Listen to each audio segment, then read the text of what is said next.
পঞ্চায়েতে কোচবিহারের ট্রেন্ড আপনারা দেখেছিলেন, একের পর এক পঞ্চায়েত হাতছাড়া হচ্ছিল পদ্মের। সেই ট্রেন্ড এবার গাইঘাটাতেও। গাইঘাটার ফুলসরা পঞ্চায়েতে ফুল বদল হয়ে গেল বিজেপির পঞ্চায়েত সদস্যের তৃণমূলে যোগ, আর তাতেই হাতছাড়া পদ্ম শিবিরের এই পঞ্চায়েত। গ্রাম পঞ্চায়েতে তৃণমূলের সদস্য 12, বিজেপির সদস্য সংখ্যা 12, আর দল বদলে পঞ্চায়েত হাতছাড়া হলো বিজেপি।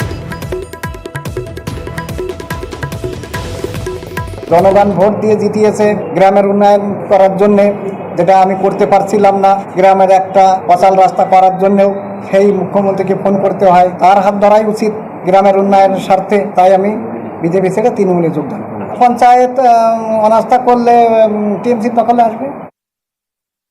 করে কর্মে খাওয়া কিছু টিএমসির ব্যক্তিরা ঘরে বসে গেছিল, যারা একদম করে কর্মে খাতে পারছিল না, তাদের সংসার চলছিল না, তারাই সমস্তভাবে এইটার সাপোর্ট করে ওনাকে কিছু অর্থর বিনিময়ে ওনাকে কিনে নেয়। হয়তো সঞ্চালন কমিটিটা ওরা ভেঙে দিতে পারে, এই সঞ্চালন কমিটিটা ভেঙে দিলে কাজের অসুবিধা হবে, সাধারণ মানুষ এতে পরিষেবা পাবে না, এইটাই হতে পারে।